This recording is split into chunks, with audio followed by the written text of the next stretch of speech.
আসসালামু আলাইকুম, স্বাগত জানাই আমাদের কৃষি কালচার দেখতে। বন্ধুরা, আমার বাগানে বেশ কয়েক জাতের বাঁশের চারা আছে।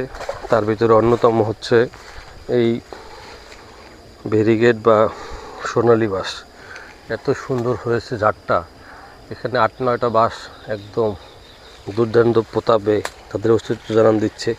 এছাড়াও প্রত্যেকটা কিনারে কিনারে বাঁশের চারা আছে।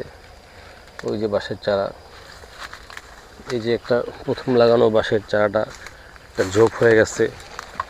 মাশাআল্লাহ, অনেক বড় হয়েছে। এই যে অনেক বড় হয়ে উঠছে বাঁশের চারাগুলা। আর প্রত্যেকটা কিনারেই বাঁশের চারা, যেদিকে তাকাবেন সেদিকেই বাঁশের চারা। এই যে বাঁশের চারা, এই যে আর একটা দেখতে পাচ্ছি ফাঁকে, দেখেন এটা হচ্ছে লোহা কাঠ গাছ। আমার কাছে 3টা লোহা কাঠ গাছের চারা আছে। মাশাআল্লাহ, এটাও বড় হয়েছে। এটা টিস্যু কালচারের কলা গাছ, যেটার নাম G9। যদিও আমি একবারও কলা খেতে পারি নাই, গাছগুলো অসুখে মরে যায়। আর একমাত্র বেত গাছ, এটা হচ্ছে লিচু গাছ। এটা তো আগেই বললাম, পাউলোনিয়া। আর একটা দুর্লভ গাছ কাটলাল বাকনা, এটাও মরে মরে অবস্থা। এখানেও বাঁশঝাড় আছে। এই যে বাঁশঝাড়, এই যে এই বাঁশঝাড়টা বড় হয়ে উঠছে। এই পাশেও বাঁশঝাড় আছে।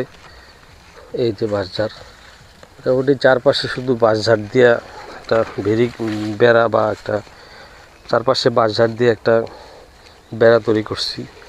এই যে একটা জাতের বাঁশ। আর এটা হচ্ছে সাদা বাঁশ বা অর্নামেন্টাল প্লান্ট। এরকম আরও একটা বাঁশ আমার কাছে আছে, সেটা হচ্ছে বুশ ব্যাম্বু বা ঝাড় ব্যাম্বু। সেটাও দেখাই দিই। এই যে হচ্ছে বুশ ব্যাম্বু বা ঝাড় ব্যাম্বু। এটা অর্নামেন্টাল, বাড়ির পাশে অনেকেই লাগায়। আমারটা বেশ বড় হয়েছে। আর এটা হচ্ছে কর্পূর গাছ, এটা আঙুর গাছ। এরকম করে গাছগাছালিতে ভরা। আর এটা হচ্ছে ভিয়েতনামি লাল নারিকেল গাছ। আর পুকুরটা তো দেখাইলামই। এই যে এখানটাতে আমার পুকুর। তো এই হচ্ছে আমার খামার।